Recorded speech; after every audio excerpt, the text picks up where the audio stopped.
Jamás imaginé que una relación de 4 años terminaría con una traición disfrazada de decisión familiar. Ella me cambió por alguien más, porque sus padres pensaron que era lo correcto.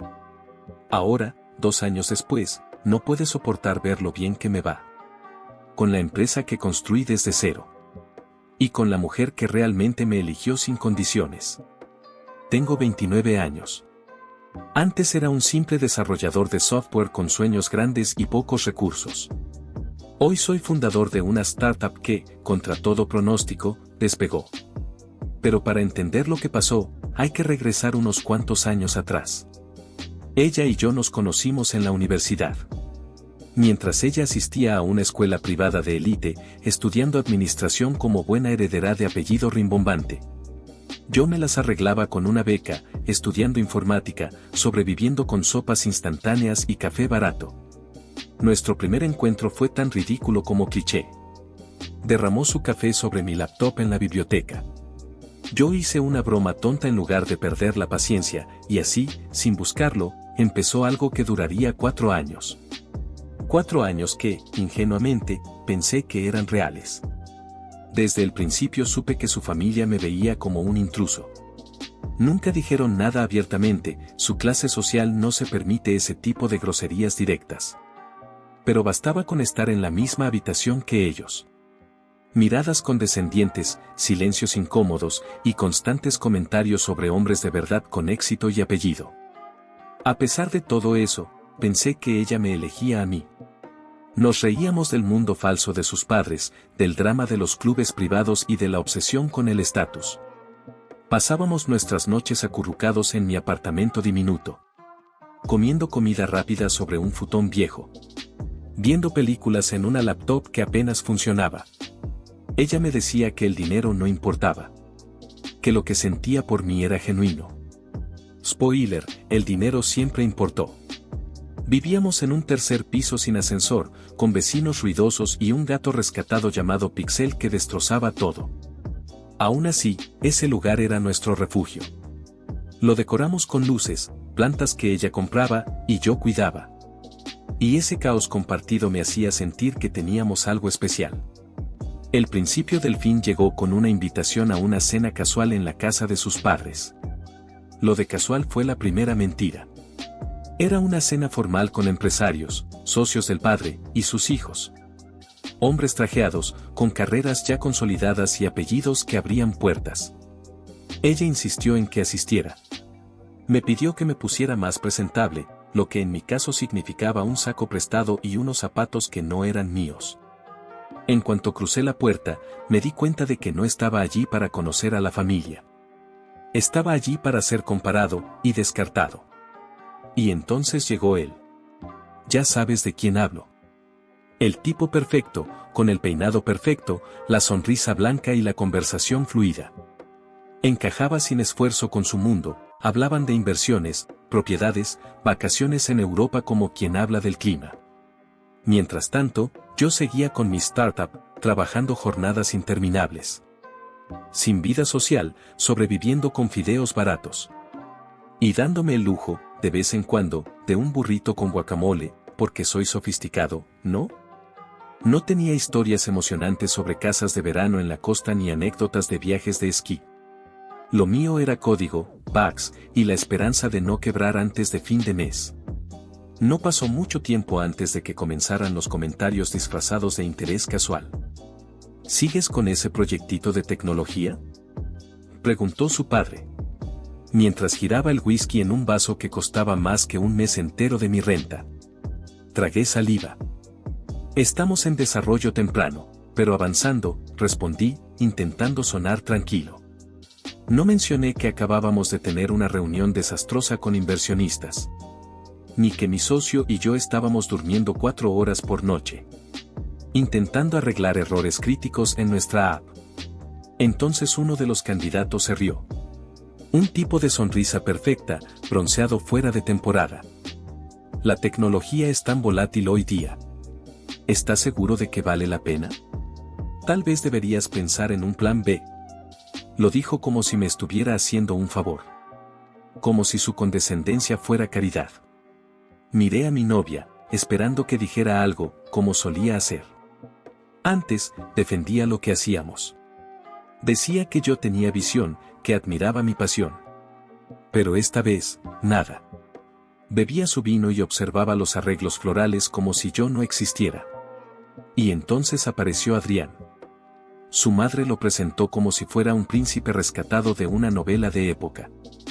Acaba de entrar como socio en un prestigioso bufete de abogados, una mente brillante, decía ella, emocionada. Le asignaron el asiento a su lado. Tienen mucho en común, murmuró su madre con una sonrisa que me dio escalofríos. Yo estaba justo enfrente, viendo todo como si estuviera fuera de mi propio cuerpo. La conversación giraba alrededor de bonos, ascensos, propiedades nuevas en la mejor zona de la ciudad. Adrián hablaba de su plan para convertirse en socio principal antes de los 35. Y todos lo escuchaban fascinados. Yo, por mi parte, no tenía nada digno de compartir. Cada vez que intentaba meterme en la conversación, alguien me daba 5 segundos de atención antes de redirigir el tema hacia algo más estable. Esa cena no era una reunión familiar. Era una audición. Una especie de vitrina, donde yo era la comparación fallida.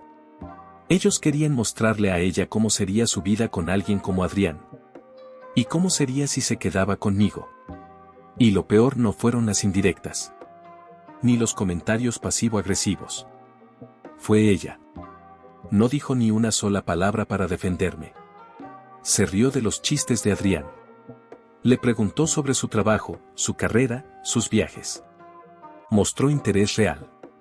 Admiración. Curiosidad. Cada palabra que salía de su boca era como un golpe. Como si me dijera sin decirlo. Esto es lo que merezco. No tú. Y en el fondo, su familia tenía razón. No tenía nada que mostrar. Nada que justificar el tiempo, el esfuerzo, los sacrificios. Mientras Adrián tenía trajes a medida y un sueldo de 6 cifras. Yo tenía deudas, ansiedad y un sueño que no avanzaba. Toqué fondo semanas después. Lo vi en persona, junto a ella, en una cafetería del centro. Yo estaba recogiendo un pedido como repartidor. Sí, eso hacía ahora. Entregaba comida para poder pagar mis cuentas. Esperando propinas en los mismos lugares donde antes solíamos comer juntos. Mi aire acondicionado no servía. Estaba empapado en sudor, con la camisa pegada al cuerpo. Y el celular a punto de apagarse con un 15% de batería tras un turno de 10 horas. Y allí estaban ellos.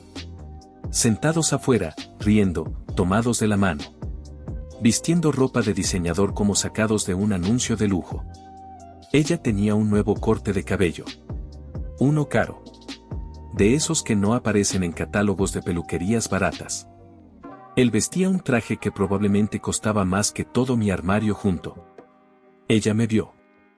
Ella se detuvo en medio de una carcajada. Y nuestras miradas se cruzaron. Por un segundo, juro que vi algo en sus ojos. ¿Arrepentimiento? ¿Culpa, quizás? Pero duró apenas un instante.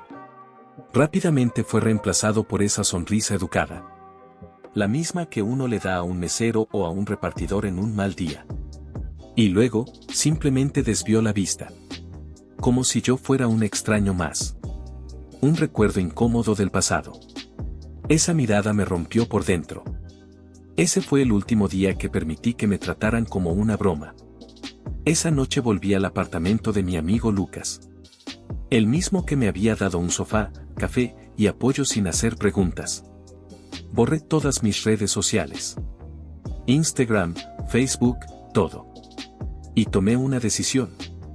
Se acabó. Se acabaron las excusas. La autocompasión. Y vivir comparándome con vidas falsas en redes. Entré en modo reconstrucción total. Dormía 4 horas por noche. Durante el día hacía entregas a domicilio. Por la noche, reponía productos en un supermercado. Y en cada segundo libre, trabajaba sin descanso en una nueva versión de mi startup.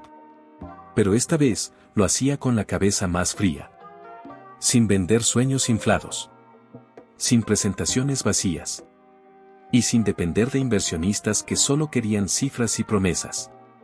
Aprendí a construir algo real, funcional, antes de pedir dinero. Aprendí a confiar menos. Y a valorar más la disciplina que la inspiración. Mi círculo se redujo a casi nada. Lucas, un par de amigos leales y yo. El resto, fuera. Corté todo lo que no me sumaba. Amistades que solo se quejaban.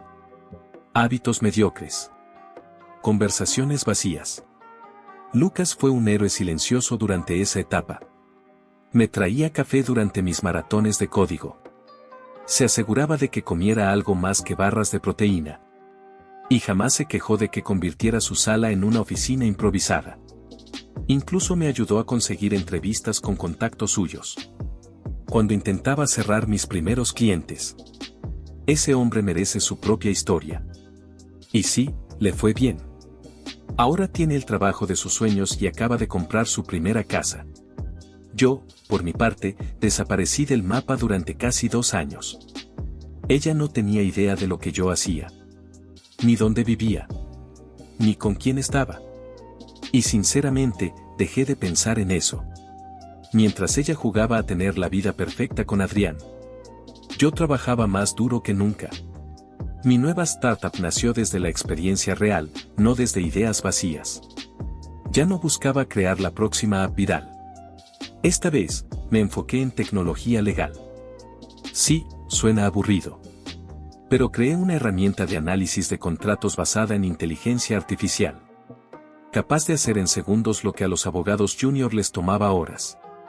No era algo glamoroso. Nadie subiría una foto de eso a redes sociales. Pero resolvía un problema real.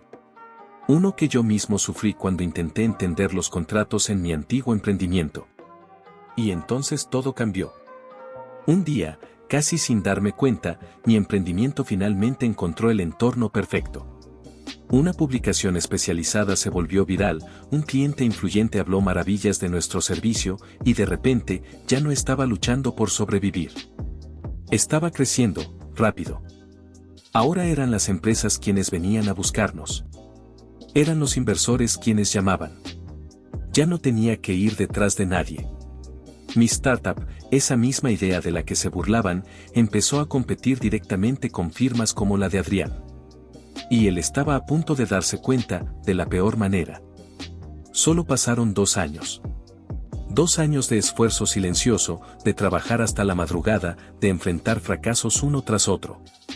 Hubo momentos en los que estuve a punto de rendirme, en los que la voz de su familia diciéndome que no era suficiente resonaba en mi cabeza. Pero seguí adelante. Y no lo hice solo. Armé un equipo increíble. Personas que compartían mi visión, que se esforzaban como yo, que se convirtieron en una familia. Teníamos nuestras bromas internas, nuestras cervezas de los viernes en la terraza de la oficina, nuestras batallas ganadas en entregas de última hora y madrugadas sin dormir. Y entonces, todo encajó. Mi empresa no solo sobrevivió, estaba volando. Conseguimos un cliente enorme, uno de los 5 bufetes de abogados más importantes del país. Ese contrato abrió más puertas, más alianzas, más inversores, más reconocimiento. En cuestión de meses, ya estábamos abriendo oficinas en Londres y Singapur. Pero el verdadero golpe del destino fue que nuestra mayor disrupción tecnológica ocurrió justo en el mismo sector donde Adrián trabajaba. Nuestra inteligencia artificial estaba revolucionando el mundo legal, automatizando tareas repetitivas que antes hacían jóvenes abogados como él. Básicamente, mi empresa estaba amenazando directamente el modelo de negocio de su firma, y él ni siquiera sabía que yo estaba detrás de eso.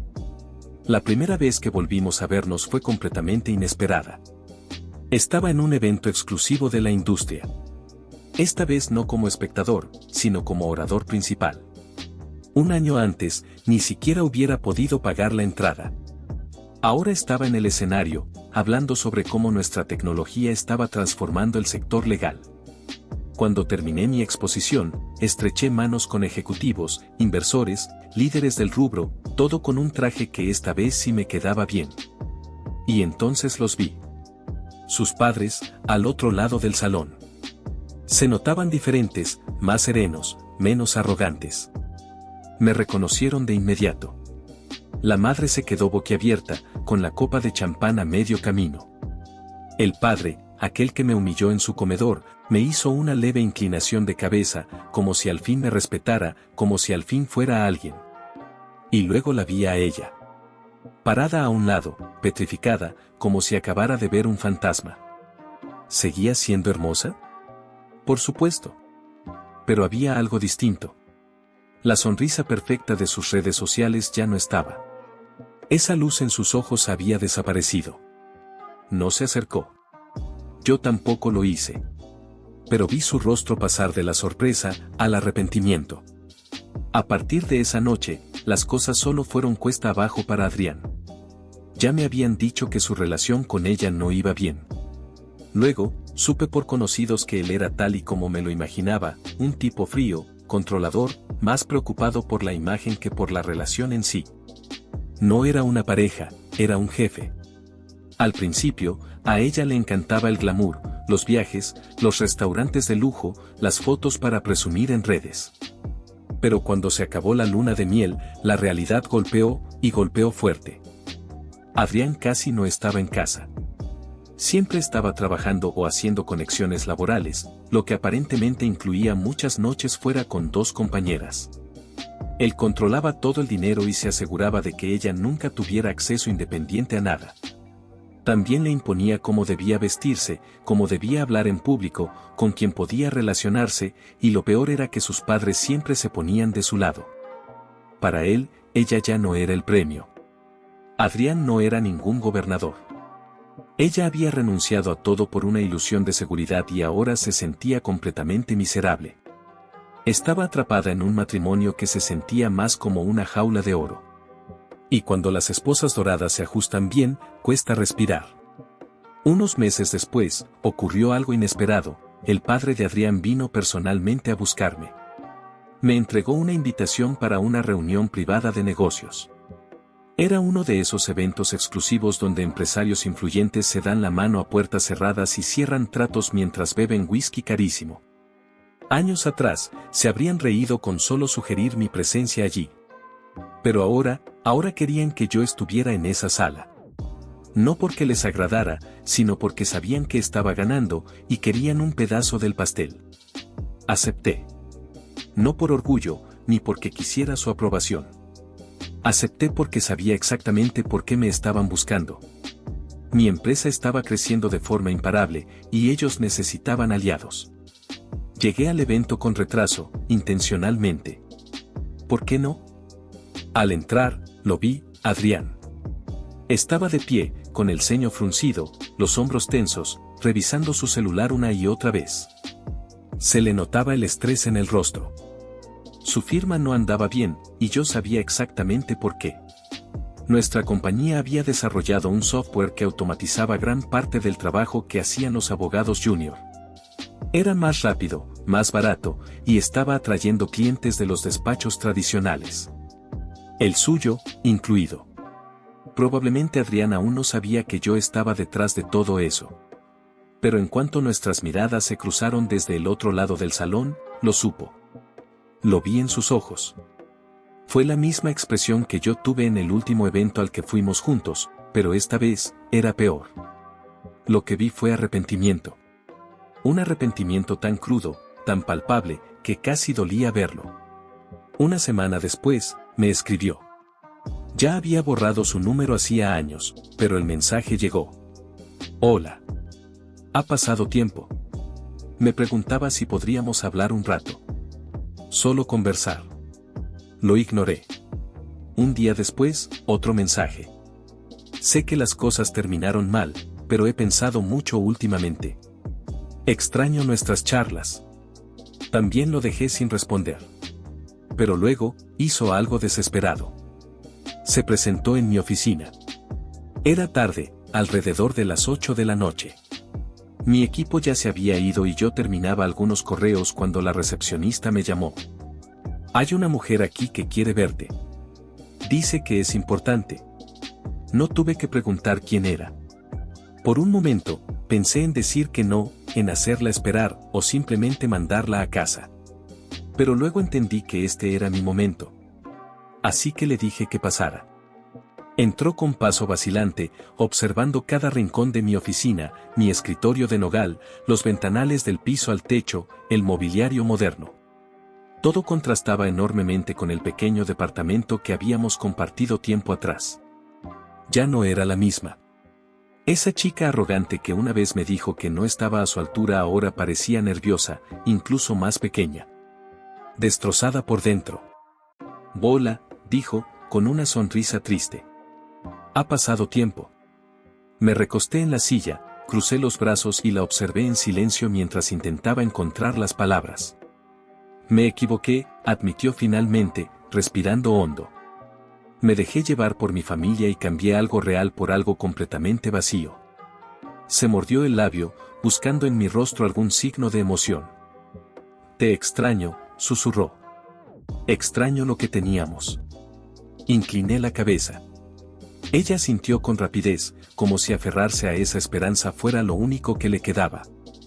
Sé que te hice daño, pero tal vez podríamos empezar de nuevo. La miré en silencio durante varios segundos, y luego solté una risa. No fue sarcástica. No fue cruel. Simplemente, divertida. ¿Empezar de nuevo? Repetí, negando con la cabeza. No. Ese nosotros terminó el día que decidiste elegirlos a ellos en lugar de quedarte a mi lado. Ella hizo una mueca, pero no había terminado. No me quisiste cuando estaba roto. No creíste en mí cuando estaba luchando por salir adelante. Pero ahora que lo logré, ahora sí quieres regresar. Su rostro se desfiguró con tristeza. Me puse de pie, abotonando mi chaqueta a la medida, una que, irónicamente, había sido diseñada por la misma firma donde trabajaba el nuevo equipo de Adrián. Ya no pienso en ti. No te extraño. Y estoy completamente seguro de que no te necesito. Y justo ahí, como si el universo se alineara, se abrió la puerta de la oficina. Entró mi novia. Nos conocimos en una conferencia de tecnología. Ella fue la primera que creyó en nuestra empresa, cuando todavía trabajábamos desde el viejo apartamento de Luke. Una mujer brillante, hermosa, fuerte. Que superaba en todos los sentidos a la que tenía frente a mí. Vi cómo el rostro de mi ex perdía color. Me giré hacia mi pareja actual, le dediqué una sonrisa cálida, y luego volví a mirar a mi ex. Encontré a alguien de mi nivel, le dije. Y resulta que, nunca fuiste tú. Y con eso, me giré y cerré la puerta detrás de ella. No fue el final. Solo fue el principio. Semanas después, comenzaron a circular rumores, la firma de Adrián estaba al borde del colapso. La tecnología legal que habíamos desarrollado con inteligencia artificial estaba atrayendo clientes a una velocidad aterradora. Resoluciones más rápidas, costos más bajos, resultados más eficientes. Lo que a otros les tomaba horas, nosotros lo resolvíamos en minutos. La firma tradicional de Adrián no pudo competir. Las viejas formas ya no funcionaban. Y, en vez de adaptarse, sus socios entraron en pánico. Me contaron algunos contactos que Adrián ya no podía controlar el caos. Estaba trabajando más de 80 horas semanales, desesperado por retener a los pocos clientes que le quedaban. Desquitándose con su personal. Los inversores empezaron a retirar fondos. Su firma ya no era moderna. Era un dinosaurio, en extinción. Y lo mejor de todo. Adrián aún no había hecho la conexión. No tenía idea de que yo estaba detrás de la empresa que estaba arruinando su carrera. Mientras él se desmoronaba, sus padres también entraban en crisis. Años enteros me despreciaron, tratándome como a un fracaso que no merecía estar con su hija. Ahora, ese fracaso era más rico, más respetado y más influyente que cualquier persona de su círculo. Y, de repente, querían fingir que nada de eso había pasado. Todo empezó con pequeños gestos. La madre de ella me mandó un correo felicitándome por mi éxito inspirador. El padre me mencionó en una entrevista, refiriéndose a mí como una promesa empresarial de la década. Me invitaron a una cumbre empresarial, disfrazándola como una gran oportunidad de networking. Los ignoré a todos. Hasta que un día, el padre me llamó. Contesté solo por curiosidad. Creo que deberíamos hablar, hijo, me dijo con ese tono paternal que alguna vez usó, como si no hubiéramos estado en guerra durante años. Lo dejé hablar. Oportunidades de negocio. Sociedades. Dejar el pasado atrás. Pero después de una pausa, llegó al verdadero motivo.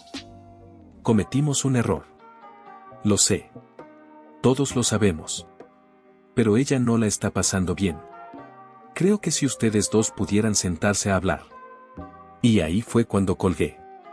Sin decir una sola palabra. No hubo disculpas reales. Solo intentos patéticos de controlar el daño. Egoísmo puro. Ese fue el último día que respondí una llamada suya.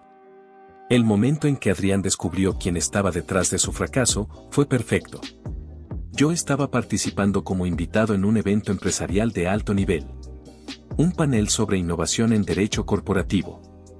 El CEO de una firma gigante elogió mi empresa en vivo. Estos chicos están revolucionando todo.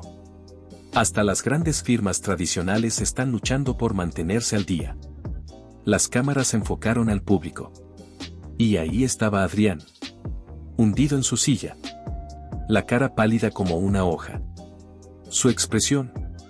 Mezcla de confusión, pánico y vergüenza. Por fin entendió. Yo no era simplemente un exnovio sin futuro. Era el tipo que había aplastado su reputación. Que había ganado en todos los frentes. Esa misma noche, explotó. Un contacto que ambos conocíamos me escribió. Hermano. Adrián acaba de perder la cabeza en plena reunión. Tienes que ver esto. En una sesión de estrategia con toda su firma, uno de sus socios usó mi empresa como ejemplo de éxito. Adrián golpeó la mesa.